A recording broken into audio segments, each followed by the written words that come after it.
So to say that I now manage it well would be roughly accurate. Okay. But to say I've always managed it well would be dishonest. I don't know if I've told the story, but I used to have extreme anxiety.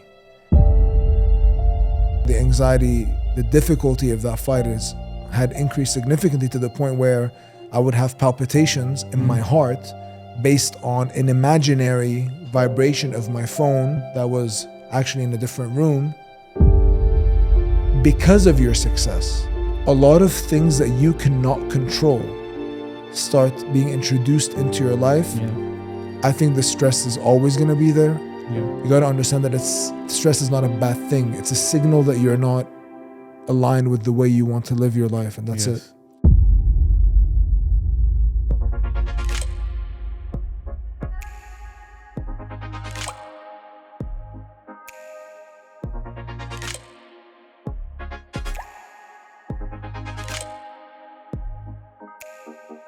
Welcome to the Sandpit Startups podcast, where we journey into the minds of the brightest and the best the region has to offer. We're here to connect the founders in the studio with the founders listening at home. We sincerely hope the next half an hour or so inspires, educates, and motivates you. And if it does, you know where the follow button is. In today's episode of the Sandpit Startups, we welcome Jad Halaoui, the co-founder and COO of Washmen. Washmen is a mobile application for dry cleaning and services that picks up laundry and also delivers it straight to your doorstep. Launched in 2015, they have raised over $7 million in funding and have scaled the capacity to process over 30,000 items in a day from 2 facilities that are state-of-the-art. So join us as we iron out the wrinkles of startup scaling and wash away founder dilemmas as we talk entrepreneurship with Jad. It's a pleasure having you today on the podcast. Thank you, guys. Yeah. How's things?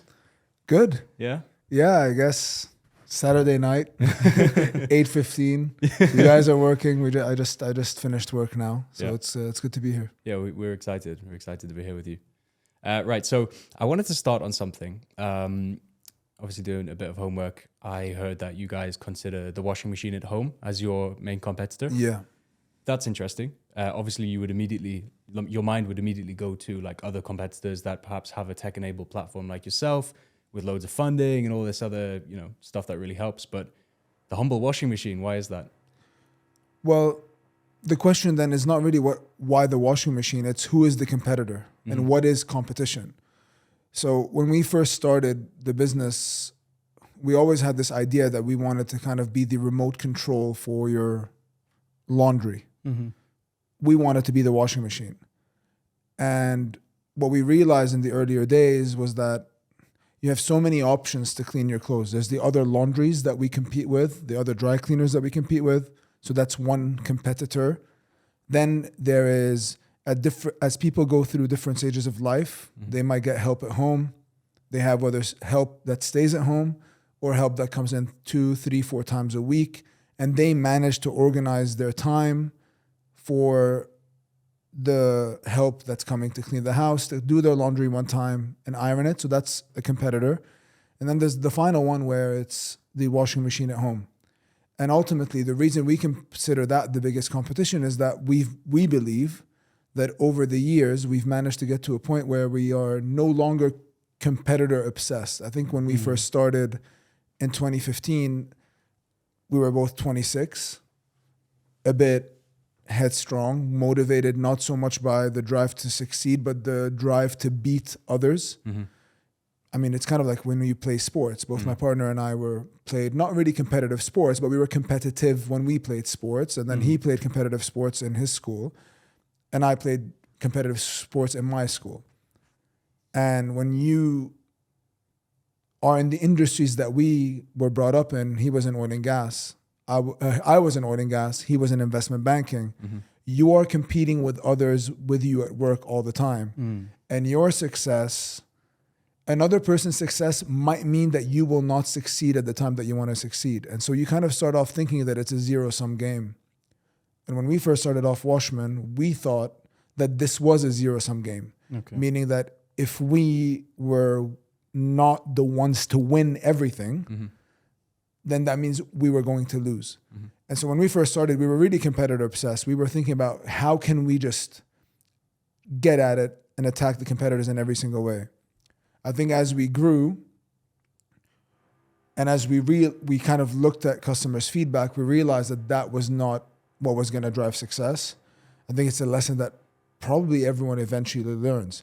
Of course, you want to go at it with your competitors. You want to, even now, you want to target them. You want to see where their areas of weakness are. But it's not that you're obsessing about it. You're kind of looking at it like, in what ways are they serving a customer better than we are? But they're not doing it better than we are only because they're better than us. That's not why they're doing it better than us. It's just because they've given it focus. So how can we focus on that and outplay them at that game? So that's the competitors element. So now we've moved on from that. We've become obsessed with what do customers need? Like what is that we need to deliver in order for them to use Washmen all the time? And so the washing machine at home and the help at home both have the same element of competition with Washmen, which is we want you to believe that Washmen is the most reliable and trustworthy way for you to do your laundry and dry cleaning. And we want customers to feel so comfortable and trust the service so much as a group of services that we offer that they would not want to use the washing machine at home. Yeah. Now, the reality is the washing machine at home is also a mighty competitor because it's much cheaper than Washmen. You don't have to pay for it to be used. I mean, you're paying minimal cost. Yes, if you're running it every single day, you're probably racking up 300, 400 dirhams worth of utility costs a month. Right. And to do that with Washmen all in for all of your items, assuming you have that 300, 400 dirhams a month of laundry at home, plus the dry cleaner, you're paying 700, 800. If you used Washmen for everything, you'll be paying about 1,000 to 1,200 dirhams a month. And so that's why the washing machine at home is the competitor.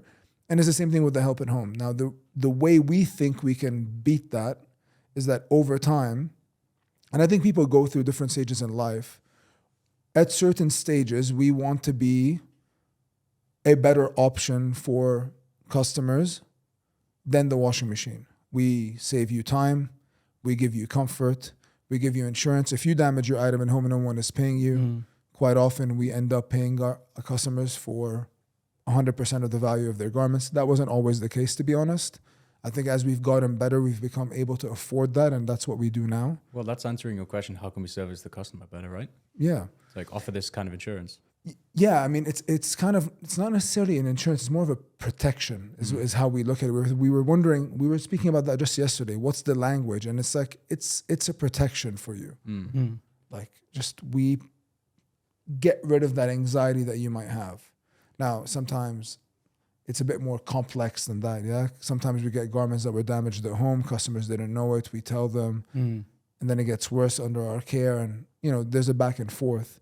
But generally, in those cases, we always arrive somewhere, and we're not paying 100%. I say that for legal disclaimers, because if someone's listening, and if you guys don't edit this out, it's like you said you pay 100%, and no, that's not the case, right? So I have to say that as a disclaimer. But generally, when we have 130 cameras in our factory, I think now it's even up to 150. With 150 cameras tracking the movement of every garment, understanding everything that went on. We feel, not just I as a co-founder and the COO, but we feel as an entire organization very comfortable I guess I sleep very well at night, knowing that I don't, for many years, I have not felt like we have done wrong by any person after we've investigated the video footage. Okay. And that's very important for us. I mean, that's not on the topic of competition, but yeah, that's on the topic of how do you serve customers well. And that's something that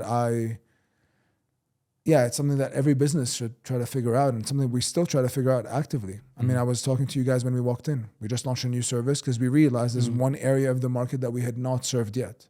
Yeah. But since, let's say 2015, right? It's been a long time. Yeah, 8 years. Since you've launched. But for example, starting from the startup program where you had pitched compared to now we're currently in, has the concept evolved? Was it something else right now, or was it something else before?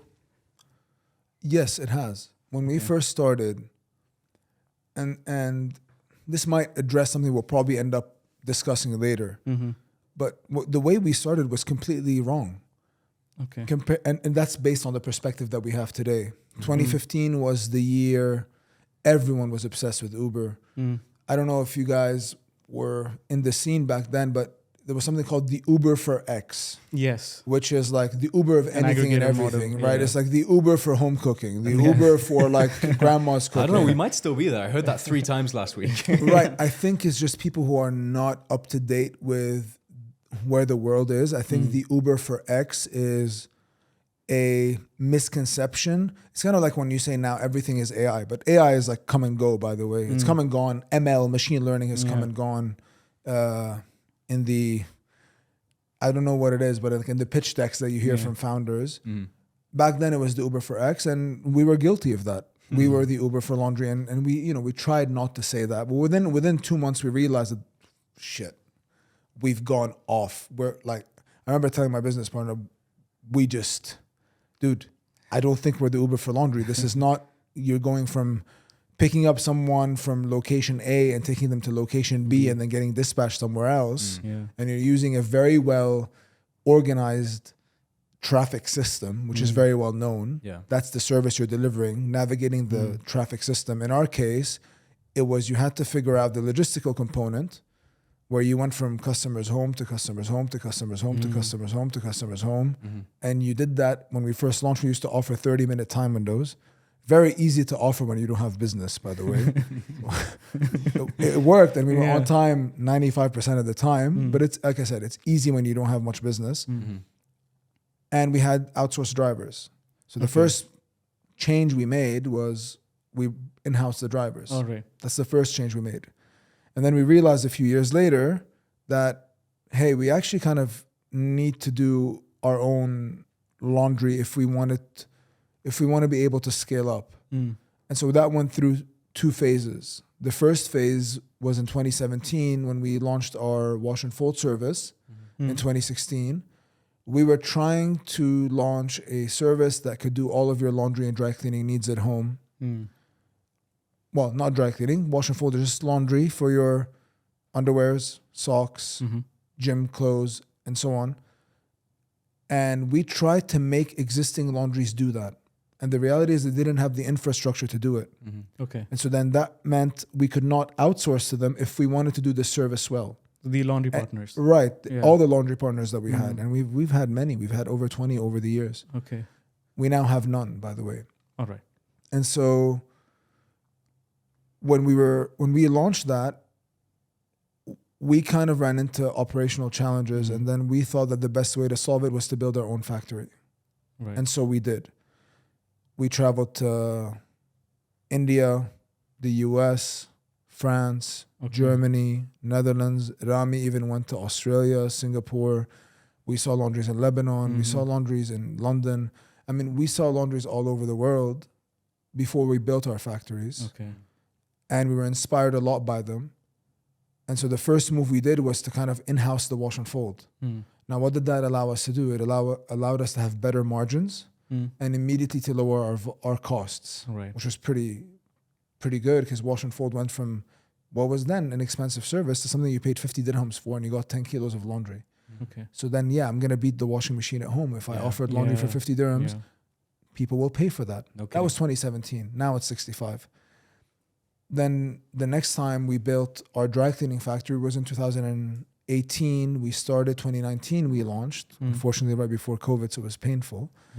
But yes, we admitted that our theory that you could find great quality of laundry and dry cleaning in the market was a valid one, but it had a limit. And the limit was the number of garments you were cleaning every single day as a business and how you distributed that to different laundries. And then we said, okay, well, it doesn't make sense that a customer living in downtown and a customer living in Marina would have a very good laundry and dry cleaning assigned to them. And by the way, our plants and our factories, our partners back then, were not located near you. Everyone is in Al Quoz or in DIP or in Jabal Ali. So we were always going there. But it's kind of like the laundries that operate well are the only ones that can handle an area that is as dense and as busy as downtown and Marina. So then if you were living in Studio City, then we were not able to offer you the same laundry quality as if you were living in downtown. Right. Because we had to choose a smaller laundry partner for that area. Yeah. Right. Same thing with the Arabian ranches, because it was quite far. Yeah. So logistics were determining where laundry was being done, and that doesn't make sense. So yeah, we changed a lot, and then we did. So when we first launched, we did our we didn't have wash and fold. Okay. So we launched wash and fold. We then launched our own laundry wash and fold facility. Then you had our dry cleaning plant that got built. It's the one that's 30,000 square feet that has the capacity to clean over 30,000 items. Yes, we clean more than 30,000 items. Not on any given day now, but Capacity is 30,000 items. We have 3 plants right now, 3 facilities, because we launched also shoe cleaning. Yes, I've seen In that. 2022, in June. The official launch was in August 2022. Again, that was another, what we were saying earlier, our competitors were doing that for many years before us. And here we are today, only 1 year of operations, and we're already the biggest players in the market because we did it in a different way, because we understood the psychology in a different way. It's not to say that we are better at cleaning than them. I don't want to say that. Right. That's for customers to find out, but it's because we are faster, we're more convenient, and we are better priced. And at the same time, I believe that we've managed to build a process that has a very low error rate, and that belief comes from the data that we have from customers. We're going to take a brief break to hear from our sponsor, Middle East Advisory Partners, top-tier advisors servicing the owner-managed, family-run, and SME sector. Here we have with us Paul Donnelly sharing his tip of the episode. Network and collaborate. Building relationships in your industry or related fields can open doors to partnerships, collaborations, and valuable insights. Attend industry events, join professional groups, and foster mutually beneficial connections. And don't forget that the most important component of networking is the follow-up. If you'd like an experienced advisor on your team, reach them at me-advisorypartners.com.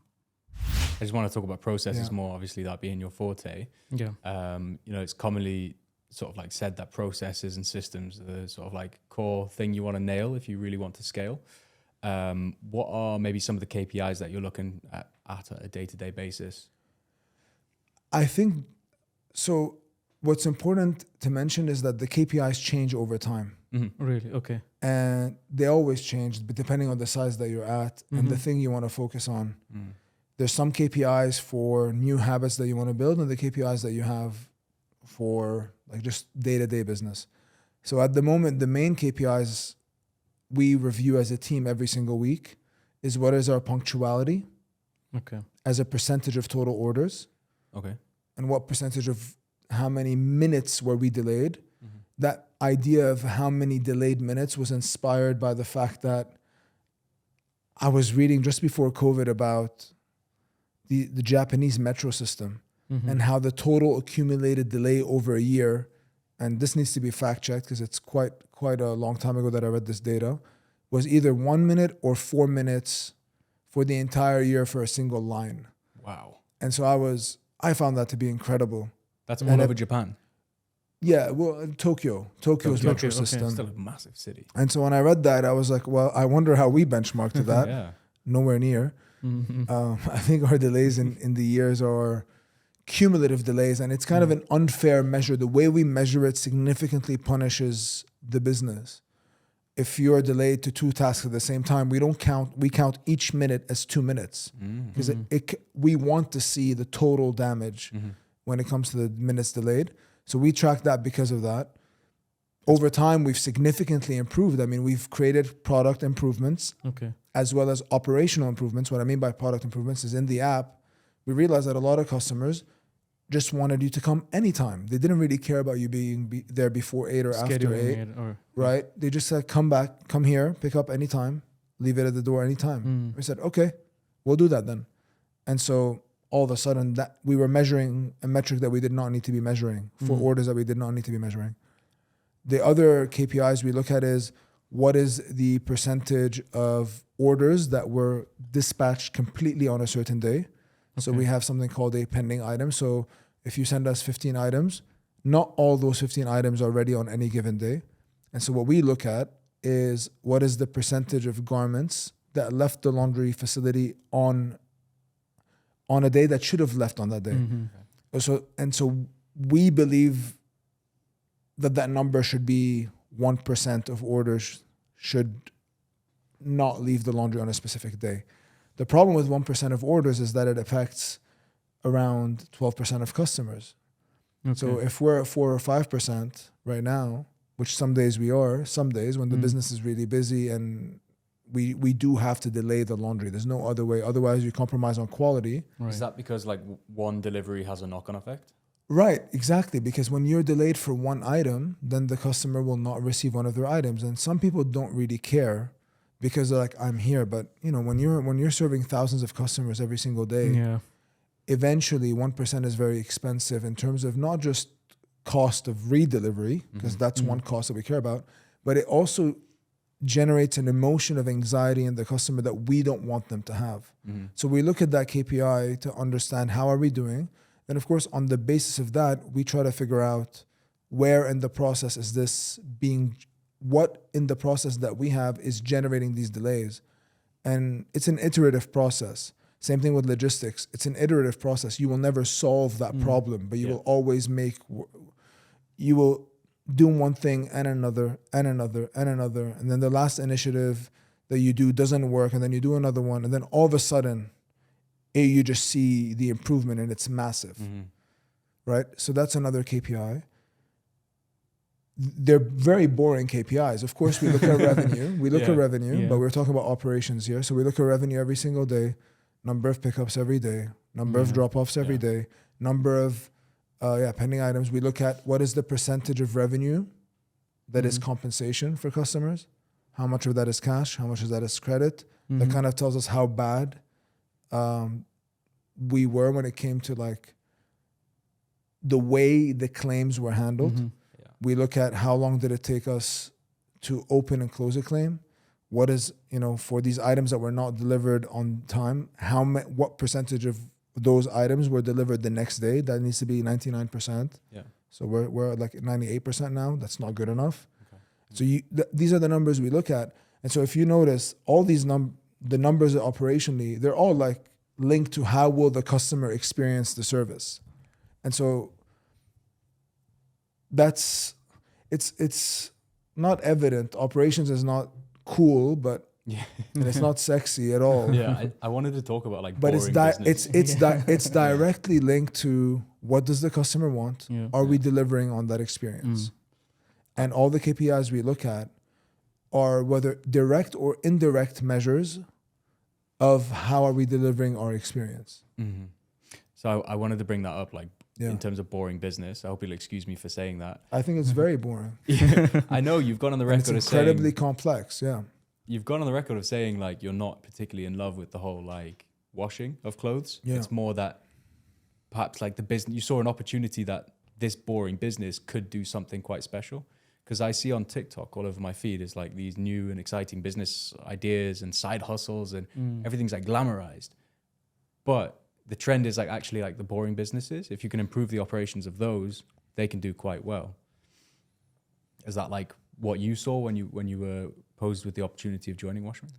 So these are two different questions. Okay. Because there's one where we discuss why I joined Washmen, which is very different to like how I look at the business now. The way everything you said up until when you considered joining Washmen is how I look at the business now, or something I can answer. But the reason I joined Washmen is I was at a crossroads in my career. So we'll address that first. Sure. Okay. I was at a crossroads in my career. I was looking for a new experience. I wanted to move outside of North America. I was working in an oil and gas company that was a massive company. Back then they had 120,000 employees, or 100,000, fact check me, but I'm not sure. Over 100,000 employees at that point. 2015 was an economic downturn for the oil and gas industry. Prices were dropping. A lot of layoffs were going on. And I was just I had been around for four and a bit years, and it had taken me almost that long to build a social life. And then all of a sudden, all my friends had decided to leave Calgary and Alberta and Canada at the same time. And I just didn't want to stay there. I wanted to, without them. Right. And that was kind of the only option what Schlumberger presented me with, the company I worked for. And so that was kind of like, okay, well, I'll do a GMAT Yeah. and I'll join a business school. Business school, yeah. I'll take a sabbatical, or they transfer me to Norway. And then my friend calls me to invest in his business. And I said, I'm not sure, you know, and then he's like, how about you come and help me build it? Yeah. And for me, that seemed like a very low risk option, to be frank with you. Interesting. Okay. The lowest risk option. Because at that point, I had saved enough money through the job that I had to be able to take this risk. I always had the opportunity to go back to my job in oil and gas if I needed it to. And yeah, so I just took the risk. I had my return flight. I even left my car behind. I've told that story before. I've left my car behind in Alberta, in the Schlumberger office in Edmonton, Nisku, Alberta, it's called. Someone go find it. And the government took it. They got Yeah, that. the government took it. And the funny part is I called after like 4 years. I remember during COVID I called, and the guy who answered there who was the manager at that point. He's like, why are you wasting my team's time Wow. with your car that you've left here for 4 years? Like you're wasting 5 years at that point. You're wasting my people's time. And he was like clearly very stressed. And then he even after he messaged me and he's like, I'm very sorry, but like, I don't like the way I behave, but I still hold very strong on my thoughts. Like you left it for 5 years. Yeah. Why on earth are you calling about it now? You clearly never gave a damn about it. Yeah. I'm censoring myself, by the way. I have a okay. foul Yeah, mouth from oil and gas days. And so that's the question of why I built Washmen. But now when I answer the question of how do I look at the business that we're in, I find it to be an incredibly complex and extremely boring business because there's not a lot of people who are interested in the details. It's, I think, unlike any operation that I've been able to research. Like there's a lot of things that I am looking to improve about the business. And when I do research online, I can't find much about this industry. And That's like a green flag, though. Sorry? That's like a green flag, right? I think so. I think in obscurity, there's a lot of opportunity. Yeah. And what I find fascinating about the business is that we get to figure that out ourselves as Washmen. And I enjoy that. Because it's kind of like, well, no one knows how to do this. Yeah. First I get to like explore uncharted territory, which is not very common for me. I'm not a very big adventurer when it comes to the physical world. I do like to explore ideas though. Yeah. And with this, we do get to explore ideas and we do get to present or see how we operationally react to it and how the market reacts to it. And so far, a lot of the small changes we've made have allowed us to scale to the size that we're at, even though that's not been done on a retail B2C laundry anywhere in the world the way we've done it. Of course, many people they have many laundries and they've managed to build up their business. But to have started off as a laundry app and within 7 years to have managed to get to 10,000 garments per day, plus a wash and fold service that does another 15 to 20,000 garments a day, plus a shoe cleaning business, plus a linen business that does another 4,000 items a day. That's uncharted territory. And I find that to be incredibly... Listen, there's something exciting about it. At the same time, it's quite boring because changes, it takes so long to make changes. And I think people don't find that interesting. Okay. Meanwhile, I'm a person who, I never get bored. Even though we call it a boring industry, it doesn't bore me. It's just that no one seems to be interested in it from anyone I talk to. We're going to take a brief break to hear from our sponsor, Inheden. Hey there, visionaries and dream chasers. Meet Inheden, your ultimate partner in turning your visions into digital realities. They're not just another IT company. They're your growth partners and a tech angel invested in your success. Are you looking to expand your business or create an unforgettable user experience? Well, Inheden has your back. With optimized software development, cutting-edge design, and a blend of in-depth research and marketing, they're here to help empower your ideas. If you're curious, head over to inheden.io. That's INHEADEN.io for all the details and get started with your dream project today. Dream, empower, inspire. Inheden. Touching on scaling, right? Because from 2015 until now, you have scaled the business quite much. as they say, right? Teamwork makes dream work. So for your startup, you had an operations team, I believe, and also a tech team. How was that building process about hiring a team? And that would be really interesting to know for a scale up how it all pans out. I think in the beginning you just hire people that Believe? someone knows Okay. that someone knows, and it's all indirect. I believe almost. Let's look at the tech hires, for example. Yeah. We had a mentor in Flat Six Labs Mm. who did our introduction actually to the Flat Six Labs presentation. Okay. He wasn't actively involved in mentoring us during the program, but after the program, he gave us some things that were absolutely essential. So it was one of the founders of Careem, Magnus, Yes. and he introduced us to an engineer that turned out to be first a senior engineer at Washmen, Okay. and then he became the CTO of the company. Mm. So he referred him. And then and that was really for 1 year, that was the entire team, 3 people. 3 people. And then when we came to hiring the first customer service agents, we used to joke about it. We didn't have many like metrics we didn't have an idea. We just looked at them in the face and like we used to joke, like, did you look them in the eyes? And you would look deep in their eyes and you would just say, should I not hire this person? Mm. Okay. And the answer is if you just didn't feel comfortable, you would not hire the person. Yeah.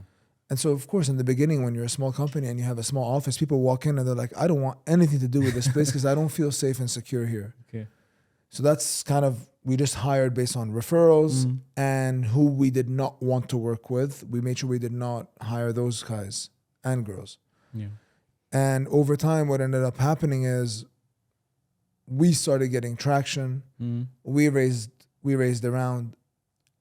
A lot of young people are very interested in joining the startup ecosystem from big corporates. So you start getting a lot more inbound. Mm. And the idea was to entertain that inbound on LinkedIn, to keep your email public, to actually respond to your email. Unfortunately, you get a lot of unnecessary messages. Right. And we used to, so for hiring the senior roles, we were very active in just talking to anyone who was in the startup ecosystem. Hey, did you meet someone who was really good at marketing? Hey, do you know someone who's done product before? Do you know anyone who's like a really good engineer? Or where can we hire good engineers that have these languages? And so you kind of just use the network around you. And there's a lot of good people and they help. Okay. A lot of reliance on the network that we had in the early days. So that's kind of on the HQ level, I would say. When it came to the drivers, it was also a lot of referrals. We believed if, you interview a lot of drivers, at some point you just need to scale, so you'll hire anyone. Yeah. And then and you default to trust. Right. And you default to honesty. Mm. And then the good people in general will tend to reciprocate the trust and the honesty.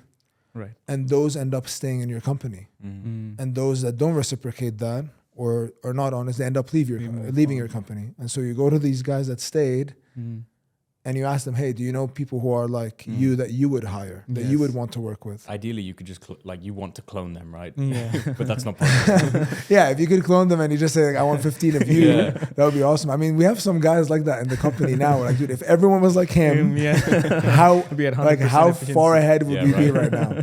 But people tend to hang out with people they're similar to. Yeah. So I think you're bang on. Do you have friends? Yeah. Get them to come along. Yeah. And then, of course, there's always the element where you kind of distort the quality of the hire by offering financial incentives because you need to get people fast. And when you add a financial number, when I was in oil and gas and Schlumberger, I think there was $1,000 referral fee. I think in some banks, they gave even a lot more than that, $5,000.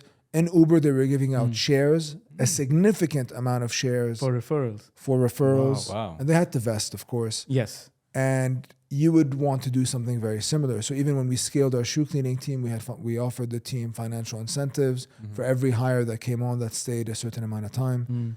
And so we did that. And then you have to honor that. Yeah. Because it's very easy to do it and not to honor it. But then once you honor it and people feel comfortable, then they start referring people without expecting any financial outcome. That's at every level of the organization, or just the exec sort of areas, or the higher? It depends on when you're hiring and how urgently you need it. So to scale up, because he was asking about scaling up, right? If you want to scale up fast, you need to figure out how do I increase the number of people that I'm meeting, that I'm screening, that I'm meeting first time, second time, and third time. Because to some extent, it's a numbers game on all levels of the funnel of hiring. You just want to figure out where in the funnel you want to be.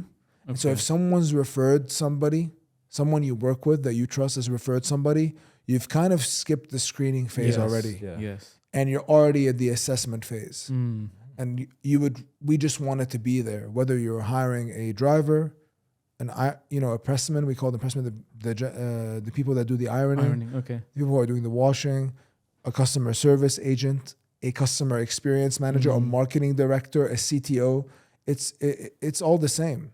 The principles are all the same. It's interesting how you talk about it. It's obviously like very processes minded because you're talking about it as it's a system. And I think most other like founders and startups would probably find that that's quite a bit of a bottleneck. It's like the hiring process of the scale definitely. up. It is. I mean, even for us, I mean, we still struggle to find engineers because at some point you use processes and systems that work for you at a certain stage. And then you get bigger and they no longer work because not only did you get bigger, but everyone on your team also got better and everyone who stayed mostly got better.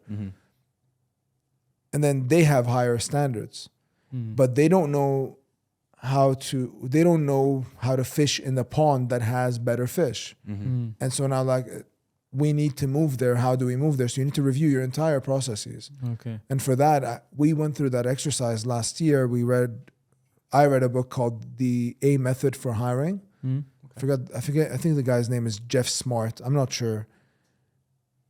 And the first 3 hires we had from that book were all great hires. And we not only changed the way we hired, but we also significantly improved the quality of the people we hired. Just the questions that you ask. They're very boring questions, but no one wants to ask the questions because they don't want to bore themselves. It's not like you're worried about the candidate being boring, but the questions are very simple. It's like, hey, tell me. You start with and we're talking about senior people here, but you start with their CV sequentially. So where did you work? What did you do there? Did you manage anyone? Did you have to hire people? Did you have to fire people? What was your manager's name? What was your relationship like with them? Her? With them? What were your responsibilities? What was the size of your team? When you joined, what were you hired to do?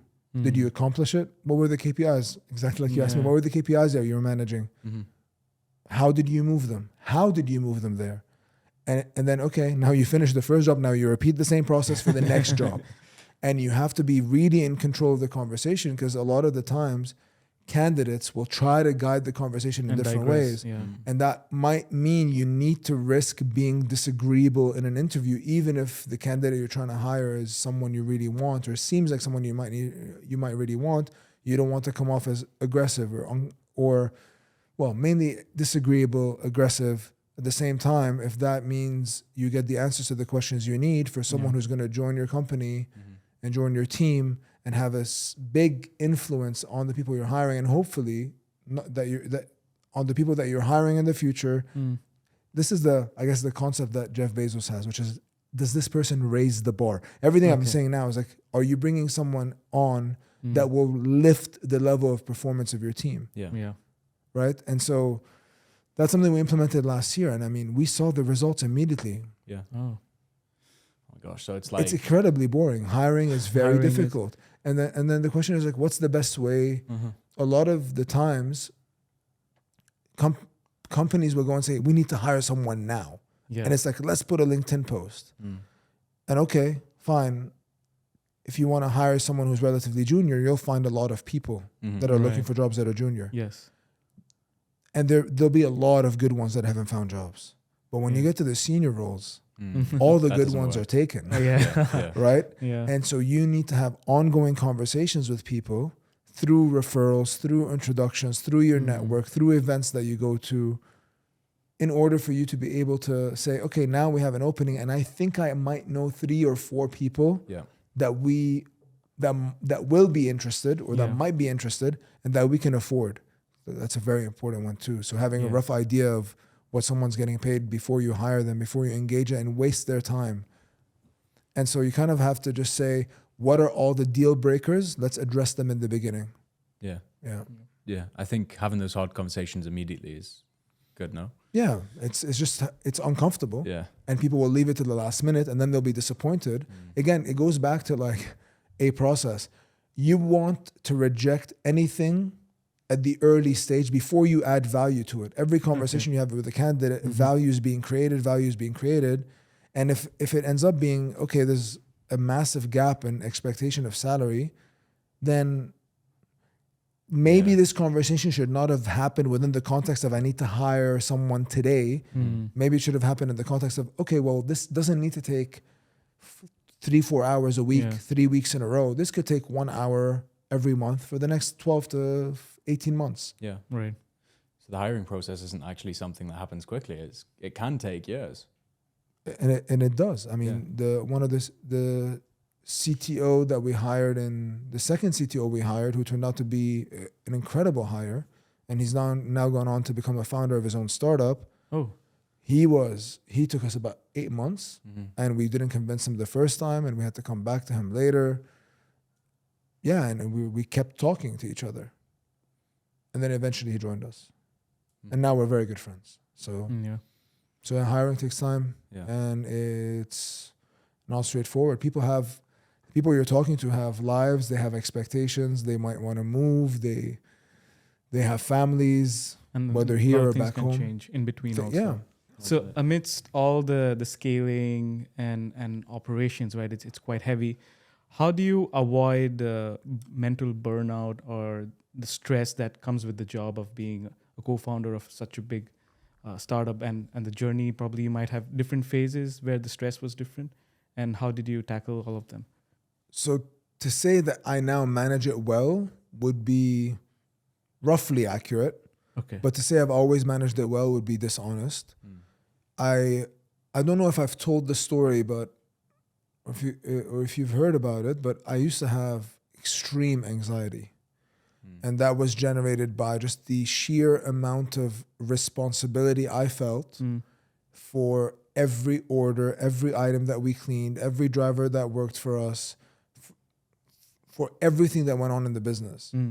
And I think that came from a lack of resourcefulness at that point. I'm just trying to do everything, trying to keep it all together at the same time. Yeah. You don't have money in the bank. You might have money in the bank, or you're fundraising, but you're not getting any traction. And then you sign, and then you send out offers to people, telling them to join you, and then all of a sudden the money's delayed because one of your investors had some issue that is you're not sure valid or not valid. So all these things build up a lot of anxiety. So at one point I had come to Dubai weighing about 92 kilos. I got to 130 kilos at some point. Okay. I used to be a person that was very relaxed, never had any anxiety. I even did a test when I was when I was applying to one company. My vulnerability to stress was 1 out of 10, and my anxiety was 2 out of 10. If I were to describe myself now, I would be vulnerability to stress is still probably 1 out of 10. I don't give in to the stress. I fight it. However, the anxiety, the difficulty of that fight had increased significantly to the point where I would have palpitations in my heart based on an imaginary vibration of my phone that was actually in a different room. Oh. It was an imaginary vibration. Okay. And I heard you talk about this. And the same with your Apple Watch, right? Right. And that's why I took off my Apple Watch. That's Yeah. why I wear a mechanical watch now. Yes. It was just something that I could not deal with. And I did not manage well. So to do that, I got an executive coach. I remember I was watching in 2018, there was a World Cup game between Tunisia and England. I remember that very well. And I went to watch the game. I went to the bleachers, and it was in Lebanon. I was walking. I was just like, something does not feel right. Something does not feel right. I don't remember feeling this way. So I don't remember ever feeling this way this long. Something needs to change. And so, yeah, I went to a website called reboot.io.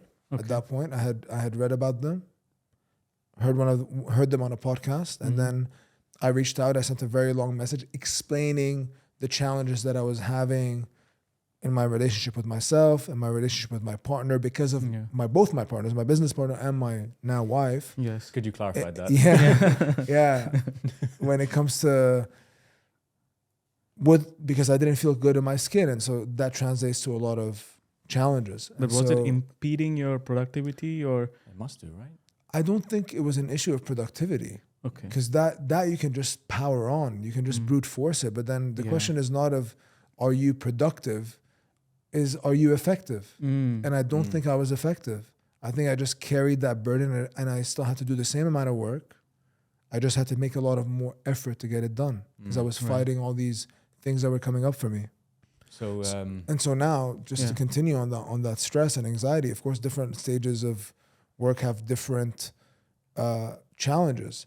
And so I still work with that executive coach. It's now 5 years on. So we've been working together for 5 years. I still have the same coach I started with. But I also have a therapist because eventually life situations will throw things up for you that you will not be able to answer by yourself.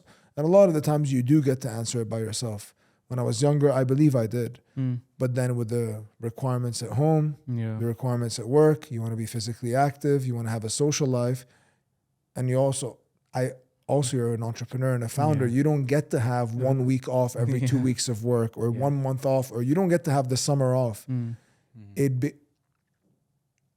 Maintenance of the mind and stretching your mind every single day or every single week becomes a thing you need to do on a regular basis. You wake up in the morning or before you work out, you do dynamic stretches, you move your body. And I find it very interesting that I never thought of the mind that way until I said, hey, why is my body flexible but my mind not?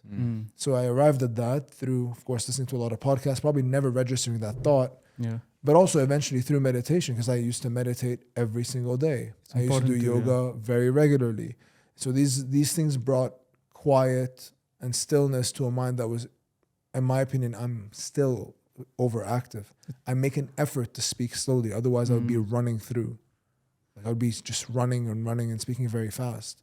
Just the way my mind works. And so to quiet it, to still it, takes a lot of effort. It's about the training of the mind to channel the anxious energy and to control it, to regulate it. It's a skill that you need to develop. Yeah, and it's also about self-honesty. Like asking yourself, am I happy am I satisfied with the way I'm experiencing my life now? Or is there something I know I want to be different? And I'm not talking about my bank account statement, the car that I drive, the clothes that I wear. I'm saying, what about that quality of life that I'm experiencing? Do I enjoy the way I wake up in the morning? Do I feel joy? Do I make jokes with people? Do I take things too seriously? I have the tendency to do that. Do I make a big issue out of things that I don't want to make a big issue out of? Do I ruminate over things that I don't want to ruminate on? Right. And so if the answer to those questions is yes, then there's work to do. And the question is, how do you do that work? Everyone needs to do it differently. Some people don't want to do therapy. They think that there's a stigma to it. We live in a culture where there is a stigma to therapy. Fair enough. More power to people who don't want to do it. I think they're missing out. I think it's... I just think there's a lot of tools for dealing with big challenges that you uncover by going to specialists in those domains. So an executive coach helps you be an executive. They help you to figure out how you need to lead yourself and then your organization. A therapist will help show you the patterns of thought that you've had, that you've developed over time that tend to also impact your work life. Because it's not like you show up to work and all of a sudden you drop your personal life and you're an entirely different person. They're not two different things. Work is part of life. Right. Yes. It's not work life, personal life. And it's exactly. It's a blend, a harmony thing. It's not a balance that you get to have. Like, here's my work self, here's my personal self. I need to make sure that they scale, on a scale they balance out. It's like, no, they blend together. And when you see them as a blend, there's a lot less, the word I would use for it is, there's a lot less, I would say dissonance, but it's almost like they're not at odds with each other. They're just one thing. and you become consistent and you become congruent. That's the word I was saying. You become congruent with it. You're not trying to be one thing here and one thing there. And then all of a sudden you get a personal message and you become a person on the phone when you're talking with your wife or with a friend on the phone. And then you're a different person when you're at work because you need to give the impression that you're a certain style of manager. And so, but at some point I would say that I was there. I was the person that I just described, and that just felt off, and I was not living in harmony with the way I imagined I would be when I started the business. Yeah. That's very important. You imagine that you will be floating, and when you first start your business, you'll be light and you'll be flowing and you'll feel great every single day. And eventually reality sinks in, right? Responsibilities start to build up. A lot of things that you cannot control start being introduced into your life because of your success, because of the responsibility you're taking on. And then sometimes that's a bit too much. And then for me, I just had to learn, and I still have to continuously learn how to take on that responsibility. I hope I will soon become a father. I was telling my wife, I was just waiting for the moment to like have the same kind of freak out that I have at work. I still haven't had it. It's a few months away, but that's a new form of responsibility that I've never had. Yeah. And so I don't know how I will enjoy the quality of my life with a child I'm responsible for. Yes. So that's the thing I need to figure out. And it's a philosophical question. Yeah, It is. So so when it comes to the subject of mental health, to cap it off, I know we're running short on time, but to the subject of mental health, I think the stress is always going to be there. Yeah. You have to find a way that works for you to quiet that stress, to quiet your mind, and to not be worried about what others will think of what the actions that you're taking. I mean, I know people who do breath work. I know people who do sound healing. Yes. At the end of the day, action brings insights.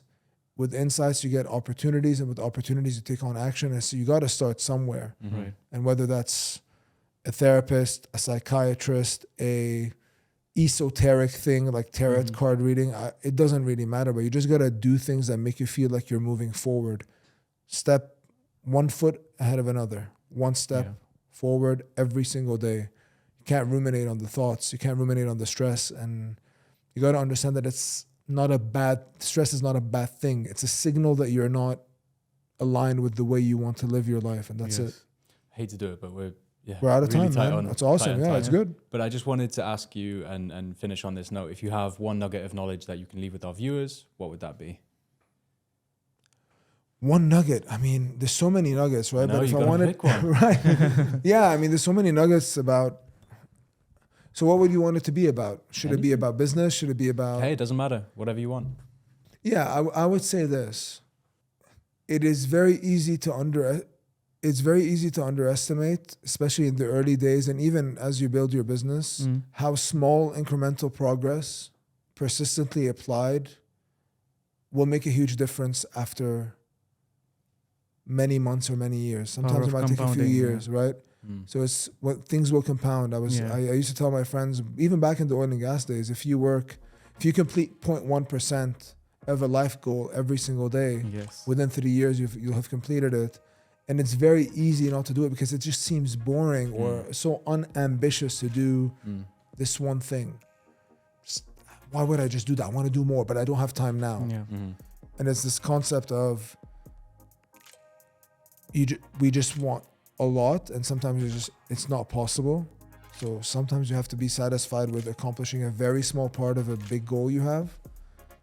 I struggle with this myself, to be honest. It's the reason I bring this up is it's what I'm trying to do myself at the moment, and it's the area of focus that I'm working on. So that's the reason I bring it up. It's not something I figured out. It's exactly what I'm working on now. Awesome. Cool. Thanks so much, Dad. It's Thank been a you, pleasure. guys. Thank you so much.